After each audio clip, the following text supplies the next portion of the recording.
마가복음 11장 1절부터 11절까지 말씀입니다. 저희가 예루살렘에 가까이 와서 감람산 벳바게와 베다니에 이르렀을 때 예수께서 제자 중 둘을 보내시며 이르시되 너희 맞은편 마을로 가라. 그리로 들어가면 곧 아직 아무 사람도 타보지 않은 나귀 새끼에 매어 있는 것을 보리니 풀어 끌고 오너라. 만일 누가 너희에게 왜 이리 하느냐 묻거든 주가 쓰시겠다 하라. 그리하면 즉시 이리로 보내리라 하시니 제자들이 가서 본즉 나귀 새끼가 문 앞 거리에 매어 있는지라. 그것을 푸니 거기 섰는 사람 중 어떤 이들이 가로되 나귀 새끼를 풀어 무엇 하려느냐 하매 제자들이 예수의 이르신 대로 말한대 이에 허락하는지라. 나귀 새끼를 예수께로 끌고 와서 자기들의 겉옷을 그 위에 걸쳐두매 예수께서 타시니 많은 사람은 자기 겉옷과 다른 이들은 밭에서 벤 나뭇가지를 길에 펴며 앞에서 가고 뒤에서 따르는 자들이 소리 지르되 호산나 찬송하리로다 주의 이름으로 오시는 이여 찬송하리로다 오는 우리 조상 다윗의 나라여 가장 높은 곳에서 호산나 하더라. 예수께서 예루살렘에 이르러 성전에 들어가사 모든 것을 둘러보시고 때가 이미 저물매 12제자를 데리시고 베다니에 나가시다. 아멘. 우리가 읽은 본문 제일 11장이에요. 보면 좀 말이 이상하게 끝나죠. 12제자를 데리시고 베다니에 나가시다 이렇게 돼 있어요. 그래서 가끔가다 신약 성경을 읽다 보면 이런 식으로 좀 허망하게 끝나는 그런 구절들이 있습니다. 뭐 나가시다 그러면서 끝나요. 그렇게 번역을 한 이유는요. 우리나라 말에는 그렇게 많지 않지만 그 헬라어 안에 뭐 이렇게 역사적 장엄함 뭐 이런 걸 표현하는 그런 형식들이 좀 있어요. 그래서 그것들을 나타내기 위해서요. 이렇게 조금은 무슨 심파조 아니면 뭐가 좀 마무리가 안 된 말처럼 뭐뭐하다라고 끝나는 경우들이 가끔 있습니다. 여기도 마찬가지예요. 베다니에 나가시다라는 얘기는요. 좀 역사적인 장엄함, 뭐 역사적인 기술 뭐 이렇게 읽어주시면 좋아요. 그냥 베다니에 가셨다 뭐 이런 과거도 아니고요. 그냥 나가신다라는 현재도 아니고 뭔가 역사적 사실을 장엄하게 말하는 그런 투가 가끔 쓰입니다. 여기 12제자를 데리시고 베다니에 나가시다는 그렇게 이해해 주셔요. 그냥 베다니에 갔다라는 단순한 사실을 기록하고 싶지는 않다는 겁니다. 베다니로 나가셨다는 게 뭐가 좀 멋진 일이에요. 뭐가 좀 의미 있는 일이에요. 그것들을 표현하기 위해서 이렇게 쓴 겁니다. 11절부터 거꾸로 좀 설명을 하자면 이런 거죠. 예수께서 예루살렘에 이르러서요 성전에 들어가십니다. 모든 것을 쓱 둘러보셔요. 하지만 때가 이미 저물었어요. 뭔가를 하려고 가신 것 같아요. 근데 때가 이미 저물었기 때문에 지금은 안 돼요.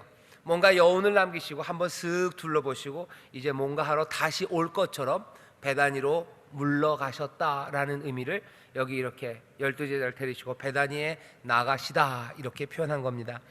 아마 끝에서부터 설명하니까 잘 모르겠지만 앞에 1절부터 다시 말씀을 읽어오면 제가 11절에서 한 이야기가 무슨 이야기인지 이해가 되실 겁니다. 오늘 우리가 마가복음 11장 1절부터 11절까지의 말씀을 본문으로 읽었습니다. 이제 예수님이 드디어 예루살렘에 오셨어요. 설교의 제목은 세상 왕과는 다른 왕이 오신다. 어떻게 그를 따를 것인가 라는 조금 긴 제목입니다. 세상 왕과는 다른 왕이 오셨어요. 하지만 여전히 왕입니다. 세상 왕과는 달라요. 하지만 왕이 오셨어요. 어떻게 그를 따를 것인가요? 오늘 우리가 읽은 본문 마가복음 11장 1절부터 11절은 계속해서 왕이 오셨다는 여기 그 초점이 왕이신 예수의 초점이 맞춰져 있습니다. 하지만 뭔가 좀 달라요. 원래 전형적인 왕과는 다른 모습으로 하지만 부인할 수 없는 왕이 지금 여기 예루살렘에 오십니다.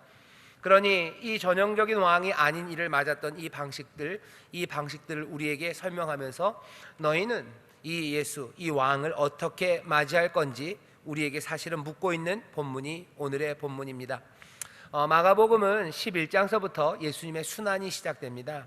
우리가 마가복음이 16장까지 있어요. 그러니까 11, 12, 13, 14, 15, 16 6장이에요. 앞에 있는 10장, 그러니 3분의 1 이상이 예수님의 순환에 관한 이야기입니다. 그래서 사람들이 그렇게 얘기해요. 마가복음은 좀 긴 서론이 붙은 순환의 이야기예요. 예루살렘에서부터 마지막까지의 시간이 이제는 훨씬 더 자세하게 기록됩니다. 앞에 마가복음 1장부터 10장까지는요 다른 복음서에 비해서 좀 불친절해요. 그냥 설렁설렁 이야기가 너무 빨리 진행됩니다. 하지만 여러분들 가만히 보시면요 마가복음 11장서부터 그 이야기하는 페이스는 굉장히 느려져요. 굉장히 느려지고요. 그리고 굉장히 디테일이 살아 있습니다. 시간들에 대해서, 장소에 대해서 오히려 마가나 누가보다도 더 자세하게 설명하려고 마가복음은 애를 써요. 그러니 느낌은 이런 거죠. 1장부터 10장 그냥 후다닥 와요. 하지만 11장부터는 아닙니다. 이젠 제대로 봐야 되는 게 펼쳐지기 시작하죠. 11장이 벌어지는 곳은 이제 예루살렘에 가까이 옵니다. 우리가 지난주에 읽었던 본문은 바디메오의 이야기였죠. 바디메오를 만났던 곳은 여리고입니다. 여리고에서 예루살렘으로 지금 올라가시는 길이에요. 예루살렘에 가까이 가셔서요, 감람산, 벳바게와 베다니에 이르르셨어요.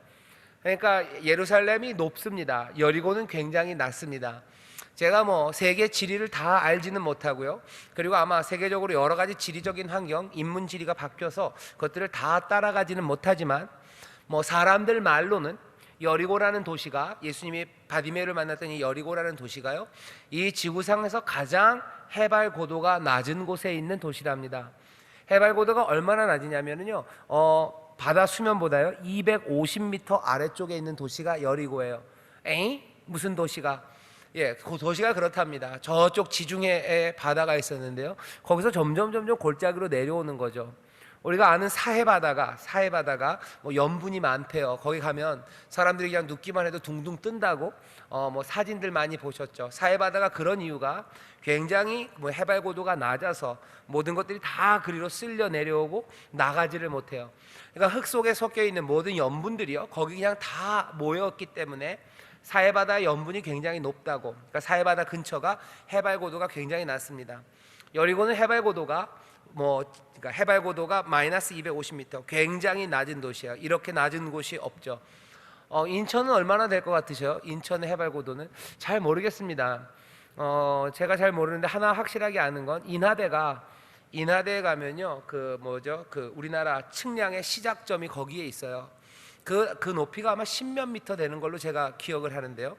인천은 그렇게 높진 않죠. 여기서 뭐 우리가 여기 있는 데서 저쪽 서해바다 가면 그렇게 이 표고차가 크진 않습니다.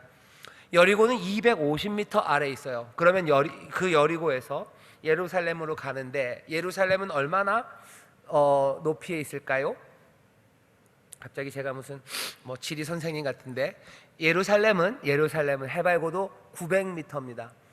평창이 자기들이 해피 800 그래가지고, 평창은 해발 고도 800이라 굉장히 서늘하고 사람 살기 좋은 데라고 그쪽 평창 그쪽 동네가 선전을 하죠. 예루살렘은 해발 고도 900m예요. 높은 곳에 있어요. 제가 몇 번 설명을 했죠. 예루살렘은 그냥 우뚝 선 바위 위에 있는 도시랍니다. 가본 적은 없어요. 그냥 그 도시 위에 황금빛 찬란한 그 성벽이 있는 해발 고도 900m 정도 되는 언덕 위에 시온, 그 무슨 보좌같이 걸터 앉을 만한 의자처럼 생긴 그 시온 위에, 시온산 그곳에 예루살렘이 있죠. 여리고에서 예루살렘까지는 그래서 해발 고도 차이로 한 1100m, 1200m 차이가 나고요. 여리고에서 예루살렘이 그렇게 멀지 않아요. 한 30리 정도 좀 넘습니다. 그러니 여리고에서 예루살렘까지 가는 길은요, 굉장히 가까운 도시인데 아주 가파른 언덕길이죠. 계속해서 숨차게 올라가야 돼요. 올라가면 예루살렘이 나옵니다. 여러분들 등산 좋아하시는지 모르겠습니다. 저는 그렇게 좋아하진 않고요, 자주 하지도 않지만 어차피 가야 될 길이라면 산으로 올라간다는 건 꽤 그래도 즐거운 일이에요. 어렵고 힘들어도요, 언덕 위 아니면 산 꼭대기에 올라가면 숨이 트이죠. 그리고 멋진 광경들이 우리를 맞이합니다. 여기 예수님과 예수님의 제자들은 여리고에서 예루살렘으로 지금 올라가는 거예요. 숨가쁘고 힘든 언덕길입니다. 하지만 올라가면서 점점 펼쳐지는 시야들, 그런 것들을 보면서 기분은 들뜨기 좋은 길이 이쪽 여리고에서 예루살렘으로 가는 길이었을 겁니다. 우리가 아는 선한 사마리아인의 비유에서도요, 예루살렘에서 여리고로 내려가다가라고 돼 있죠. 내려가다가 강도를 만나요. 그럴 수밖에 없죠. 여리고는 낮은 도시고 예루살렘은 높은 도시이기 때문에 그래요. 여기 11장 예루살렘으로 들어가는 그 길은 오르막입니다. 오르막을 올라간다는 건 다시 어렵고 힘들지만 기분을 들뜨게 해요. 노래하게 합니다. 점점 눈앞에 펼쳐지는 것들은 많아지죠. 게다가 이 사람들이 지금 이 여리고에서 예루살렘으로 가는 길은 6월절 그 명절의 길이에요. 6월절 명절이 되면 수많은 순례객들이 예루살렘을 찾아옵니다. 흩어졌던 외국에 살았던 사람들도 오고요. 그리고 그 유대 땅 곳곳에 있었던 사람이 유월절 명절을 예루살렘에서 지키기 위하여 이곳 예루살렘으로 와요. 여리고에서 예루살렘으로 가는 길도요 한적하지 않습니다. 사람들은 많고요. 오는 사람들은 다 순례자들이에요. 하나님의 도성 예루살렘을 찾아오는 순례객들, 들뜬 마음으로 옵니다. 소망을 가지고 와요. 오랜만에들 예루살렘에 왔을 거예요. 예루살렘에 오는 길은 즐겁고 행복한 순례 행렬들, 그 기쁨이 있는 길, 그 길을 오르막으로 지금 예수님과 제자들이 가요. 즐거운 길입니다. 유월절은 딴 명절과는 좀 다르죠. 하나님이 주시는 자유와 그 해방의 기쁨을 만끽하는 시간이 유월절 명절입니다. 여리고에서 예루살렘으로 주님과 함께 가는 그 길은 즐거운 길이에요. 또 하나, 여기 이 사람들만 갖고 있는, 다른 이들은 모르는 기쁨이 이 길 위에 있습니다. 왜? 여기 제자들과 함께 예수님은 이 예루살렘으로 가는데 제자들 마음 가운데는 어떤 생각이 있어요? 하나님의 때, 그 때가 이제 왔다는 걸 이 제자들은 압니다.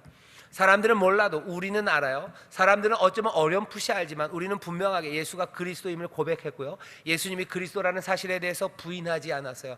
우리도 위험하지만 우리는 이제 감을 잡았어요. 이 양반이 그리스도예요. 이 양반이 유대의 왕이에요. 뭔가 숨겨져 있지만 분명히 이 양반한테 뭐가 있어요. 다른 사람은 몰라도 5천 명을 어떻게 먹였는지 우리는 알아요. 사람들 아는 사람은 알고 모르는 사람은 모르지만 우리는 더 정확하게 알아요. 이분이 바다를 잔잔하게 했던 거, 그 당황스러운 상황을 우리는 알아요. 사람들의 병을 고치신 걸 우리는 알아요. 에바다 말하며 귀를 여시고, 여기 달리다 보면 여기 나오진 않지만 소녀들을 일으켜 세우시고, 눈먼 자들을 뜨게 하시고, 여리고 그곳에선 바디메오 그 소경 거지의 눈을 여셨어요. 바디메오는 지금 예수를 따라옵니다. 소경에 있다 눈뜬 이 거지였던 젊은이가 예수님 뒤를 따라오며 뭘 하겠어요? 온갖 조잘되는 이야기들로 자기가 들었던 나사렛 예수에 관한 이야기와 즐거움과 그것들로 노래하기 시작하죠. 내가 장님이었는데 이젠 보게 되었다고 예수님과 함께 예수님을 지금 쫓으며 온갖 즐거운 이야기들이 지금 이곳에 가득합니다. 하나님의 때가 이르렀음을 적어도 예수와 함께한 이 사람들은 알아요. 이 사람들은 그래서 뭐 하러 가는 거야? 하나님의 나라, 그 나라를 지금 얻으러 가는 길이에요. 예수님에게 쿠사리를 먹었지만 마가복음 우리가 앞에 읽었던 10장에서 어떤 일이 있었습니까? 예수님의 제자 둘, 야고보와 요한이 예수님에게 얘기했던 거예요. 예수님, 그 나라가 임할 때, 당신의 나라를 당신이 얻을 때 나와 내 형제를 당신의 좌편과 우편에 앉혀주세요 라고 말했던 사람이에요.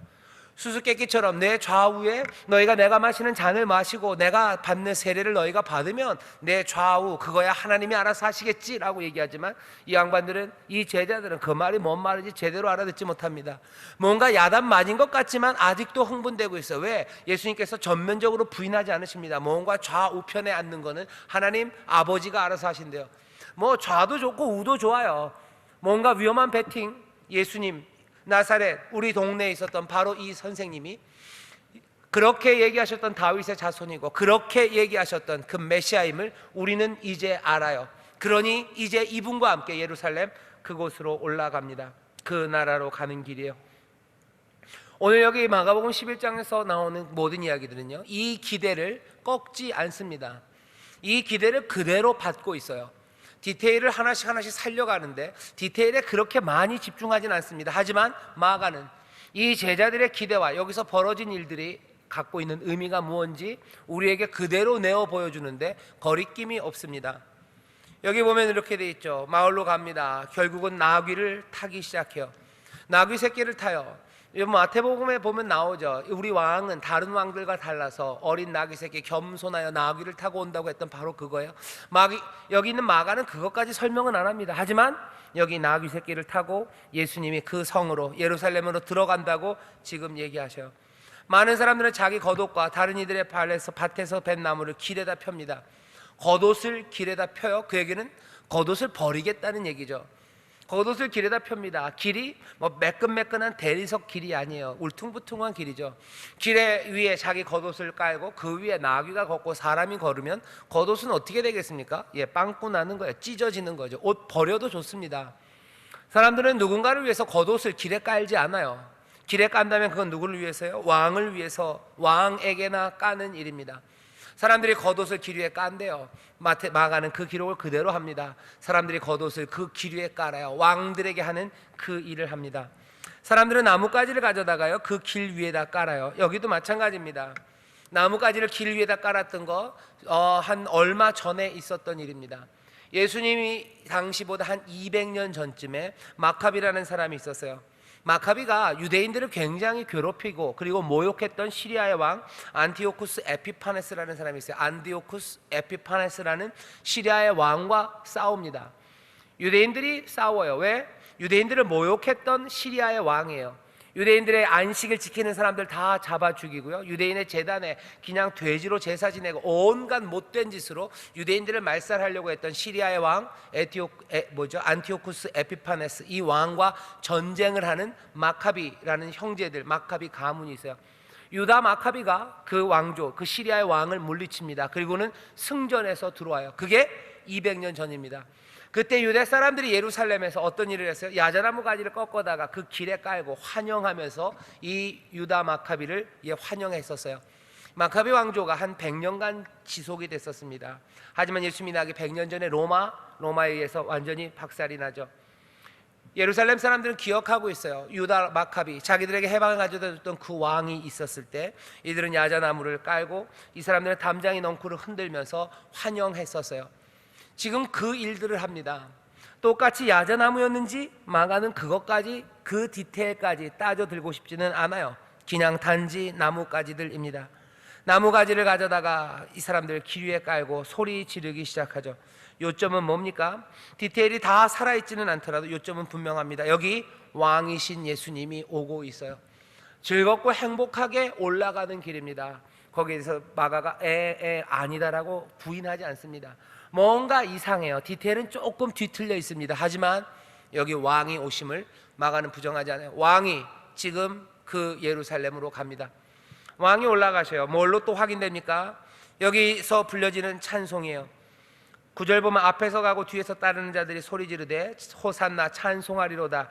주의 이름으로 오시는 이여 찬송하리로다. 오는 우리 조상 다윗의 나라여 가장 높은 곳에서 호산나 하더라 라고 지금 외치고 있습니다.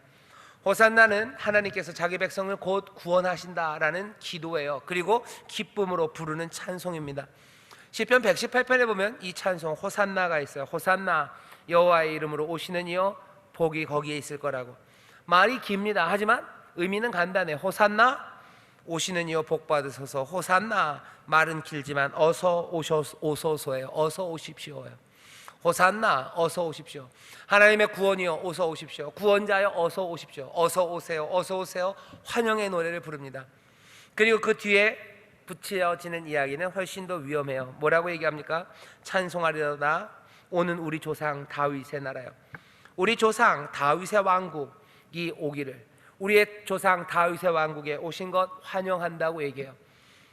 바디메오가 외쳤죠. 다윗의 자손 예수여라고 외쳐요. 다윗의 자손 예수여라는 그 말이 위험했던 것처럼 여기 있는 이 호산나 뒤에 붙어있는 말들은 위험합니다. 왜? 여기는 로마의 나라지 다윗의 나라가 아니에요. 그런데 사람들은 뭐라고? 다윗의 나라라고, 우리 조상 다윗의 나라라고 그렇게 외치기 시작합니다.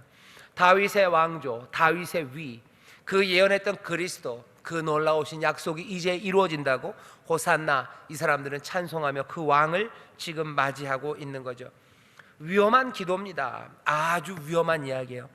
하지만 다행인지 불행인지 이 위험한 장면은 조용히 끝나요. 사람들은 왕을 맞이하고 왕에게 부를 노래, 다윗의 왕국에 대한 기도, 그것들을 외치기 시작하죠. 그리고는 어떻게 하셔요? 11절입니다. 예수께서 예루살렘에 이르르셨어요. 왕이 오신 겁니다. 그리고는 어떻게 해요? 당연히 자기의 성 예루살렘에서 자기가 다스릴 성전이에요. 인자는 어디서? 예루살렘 성전에서 새 일을 시작하실 거예요. 그러니 당연히 성전에 가셔야 됩니다. 아니나 다를까 예수께서는 예루살렘에 이르러 성전에 들어가셔요. 두둥, 이제 뭔가 시작될까요? 예수께서 예루살렘에 이르러 성전에 들어가십니다. 왜? 왕이 이제 올라오신 거예요. 그 나라에 오신 거예요. 나귀 새끼를 타고 오셨어요. 호산나 찬송 가운데 다윗의 나라에 다윗의 자손, 그 다윗의 왕 위에 앉으실 이가 오신 거예요. 사람들은 왕을 맞으러 겉옷을 깔았어요. 100년 전, 200년 전에 그랬던 것처럼 나무가지를 깔고 덮고 그리고 흔들며 환영해요. 왕은 예루살렘으로 들어옵니다. 그리고 다스려야 될 그 성전으로 들어가셔요. 그리고 모든 것들을 당연히 둘러보셔야 돼요. 자기의 나라가 어땠는지 봐야 됩니다. 자기의 왕위가 어떻게 지켜지고 어떻게 여기서 실행될지 보셔야 돼요. 예수께서 예루살렘에 이르러 성전에 들어가서 모든 것을 둘러보십니다. 이제 뭔가 시작하려나 싶었는데 11절은 이렇게 되죠. 때가 이미 저물매 캄캄해요. 그러니 12제자를 데리시고 베다니로 나가시다. 이러니 역사적인 현재 나가시다라고밖에 말할 수 없어요. 왜? 지금 음악은 장엄하게 왕의 띠이 연주되는 거예요. 왕의 등장의 음악입니다. 대관식의 음악이에요. 그 음악이 두둥두둥 울리고 있는데 예수님은 쓱 돌아보시고 제자들과 함께 뒤로 물러나셔요. 베다니로 나가시다. 그러니 이렇게 표현할 수밖에 없는 겁니다. 긴장은 고조되고 있어요. 적어도 해가 저물었기 때문에 아직은 아닙니다. 그러니 베다니로 물러가셨어요. 성전을 돌아보시고 물러가십니다. 이제 무슨 일이 있을까요?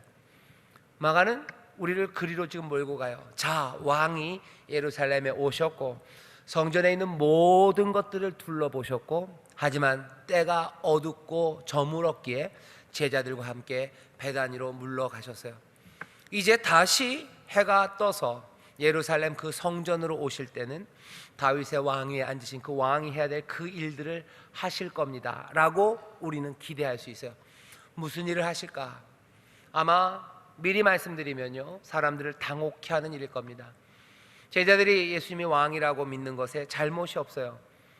이 제자들은 8장서부터 베드로의 고백서부터 예수님이 유대인의 왕이라고 생각합니다. 그러니 왕으로 추앙받으며 예루살렘으로 가신다고 생각해요. 따라서 지금 바로 그분이 왕으로 영접받는 순간임을 제자들은 그냥 그대로 받아들입니다. 그리고 마가도 오늘 본문을 통해서 우리에게 그대로 받아들이라고 얘기해요. 왕이 오신다. 왕이 오신다. 너네들이 당황할 거다. 하지만 왕이 오신 건 맞다 얘기하는 거죠. 이스라엘의 이전의 왕들과 그리고 다른 사회의 왕들, 그 왕들과는 다른 왕이셔요. 하지만 벌써부터 이 본문은 너희들은 이 왕을 어떻게 맞이하는지 우리에게 묻는 겁니다. 어떻게 충성하고 있는지 묻는 거예요. 그 나귀, 자기 소유를 내어주는 사람들처럼 그렇게 순종하며 맞이하는지, 그 겉옷을 내어 던지고 그 앞에서 노래하며 나뭇가지를 흔드는 그 사람들처럼 그분의 오심을 축제로 만들며 너희들은 예수님 그 왕을 맞이하는지. 이 예수를 맞이하는 사람들에게 무슨 오해하고 있다고 얘기하지 않아요. 겉옷을 던지는 사람들 그것을 아무것도 모르고라고 얘기하지 않아요. 나귀를 내어준 바로 그 주인에 대해 뭐라고 코멘트하지 않습니다. 마가는 그냥 뭐라고 얘기하는 거예요? 왕에게 할 일들을 지금 이 사람들이 하고 있다는 거예요. 뭔가 조금 이상하고 다른 왕과는 다르지만 이 사람들은 이미 이 왕에게 헌신하고 이 왕을 따르고 있죠. 자기의 것을 내어놓으며 따라가요. 겉옷을 깔고 따라가요. 겉옷을 깔고 그분을 향하여 소리치며 노래하며 그분을 따라갑니다. 우리는 이 다른 왕, 세상의 왕과는 다른 왕이 오시는데 우리는 그분을 어떻게 따르는지 이 밤에 물어봐야 됩니다. 왕이라고 이름만 붙이고 사실을 아무것도 안 하는 이분은 명목상의 왕인지, 우리에게는 그냥 이름만 왕으로 우리에게 오신 분이신지, 아니면 우리를 그냥 돕기 위해서 오신 왕인지, 아니면 우리에게 위로가 되는 종교적인 체험, 거기에 상징처럼 있는 왕인지, 도대체 이 왕은 우리에게 어떤 방식으로 오시고 우리는 어떻게 그를 따를지 우리는 다시 한번 이 밤에 생각해 봐야 됩니다. 마가는 우리 앞에 이 이상한 왕을 데려다 놔요. 그리고 이 왕을 맞이하는 사람들을 보여줍니다. 그러면서 묻는 거죠. 이 왕, 세상의 왕과는 다른데 너희들은 이 왕을 사랑하느냐 묻는 거예요. 이 왕 앞에 어떻게 무릎 꿇느냐, 이 왕 앞에 어떻게 노래하느냐, 그렇게 지금 묻고 있습니다. 마가복음 11장 1절부터 11절까지의 말씀은요, 어떻게 보면 조금은 슬픈 코미디처럼 보여요. 이게 진짜일까 싶은 거죠. 아니, 벌어진 일은 맞지만 기록 자체가, 기술하는 방식 자체가 뭐랄까, 그냥 마음이 좀 짠한 이야기입니다. 뭔가 핀트가 안 맞아요. 예수님 왕이신 거 맞아요. 예수님 스스로도 왕이고 그리스도라고 인정하셔요. 제자들도 왕이라고 생각합니다. 그리스도라고 생각해요. 하지만 뭔가 지금 맞지 않죠. 예수님께서는 거기에 올라가셔서 죽고 부활하실 것에 대해서 얘기해요. 제자들은 거기서 한 자리 차지할 걸 생각하며 그곳으로 기쁨으로 갑니다. 제자들은 그렇고 예수님의 생각이 달라요. 여기 있는 다른 사람들은 도대체 뭘까죠? 다른 사람들에 대한 생각은 어떤 건지 우리가 알 수 없습니다. 제자들은 오해한 게 분명해요. 하지만 여기 나온 이 사람들은 오해한 걸까? 마가는 거기에 대해서 대답하지 않아요. 왜 대답하지 않습니까? 우리에게 묻고 있는 거예요. 우리는 예수님 앞에 나와서 이 사람들처럼 노래합니다. 이 사람들처럼 겉옷을 깔아요. 이 사람들처럼 나무를 흔듭니다. 그리고 묻는 거죠. 이 사람들은 뭘 알고 이럴까요? 우리도 똑같아요. 예수님 앞에 나와서 찬송합니다. 손을 들고 구원해 주시기를 간구해요. 우리는 뭐라고 믿고, 도대체 우리는 지금 코미디처럼 나와 있는 건지, 아니면 이 왕을 우리는 제대로 따르고 있는 건지 우리에게 묻는 거예요. 여기 있는 이 사람은 자기의 소유 나귀를 내어주며 나귀를 다 주 앞에 맡기며 주를 따르는 것 같아요.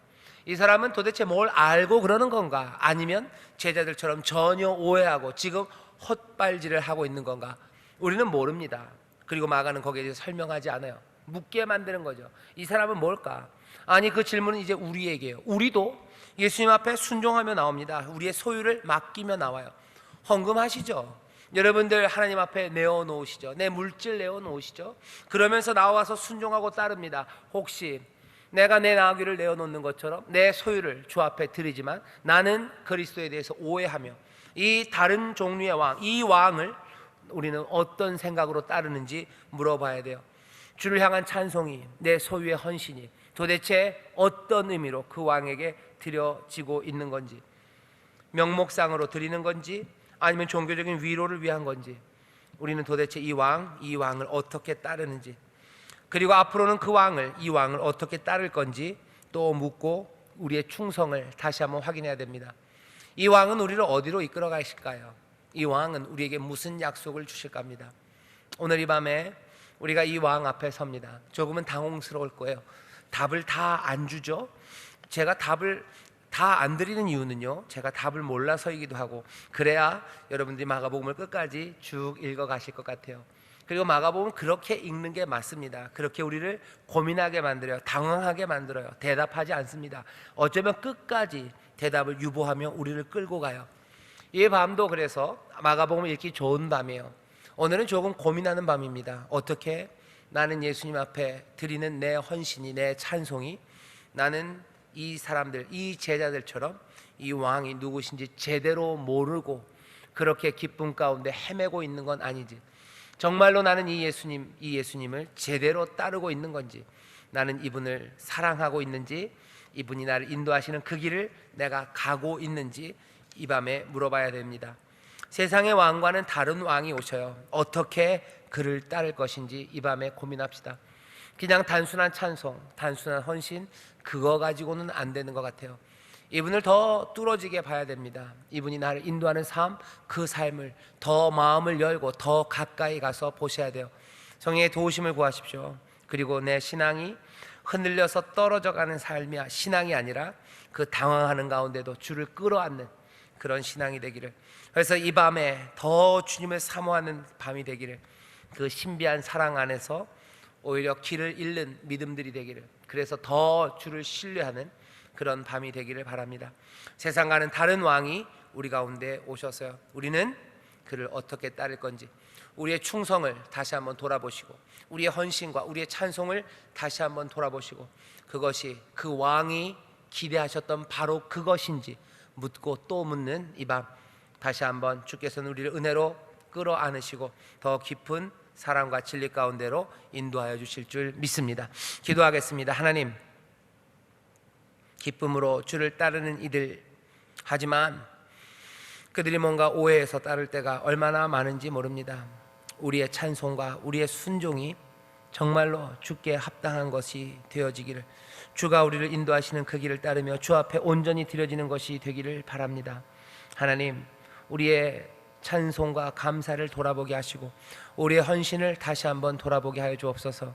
우리의 헌신과 찬송이 내 위로를 위한 것은 아닌지, 내 헌신과 충성이 내 유익을 위한 것은 아닌지, 왕이 되실 때 그 좌편과 우편에 있기 위해서 내 명예와 이생의 자랑을 위한 것은 아닌지, 내 만족을 위한 것은 아닌지 다시 한번 보게 하시고 온전히 왕께만 충성하는, 내 것이 아니라 주께 드려지는 우리의 순종과 충성이 되기를 원하오니, 성령님, 우리를 돌아볼 때 깨닫게 하시고 정말로 전심으로 주를 사랑하며 따르는 주의 백성들, 주의 제자가 되게 하여 주옵소서. 감사드리며 예수님 이름으로 기도하옵나이다. 아멘.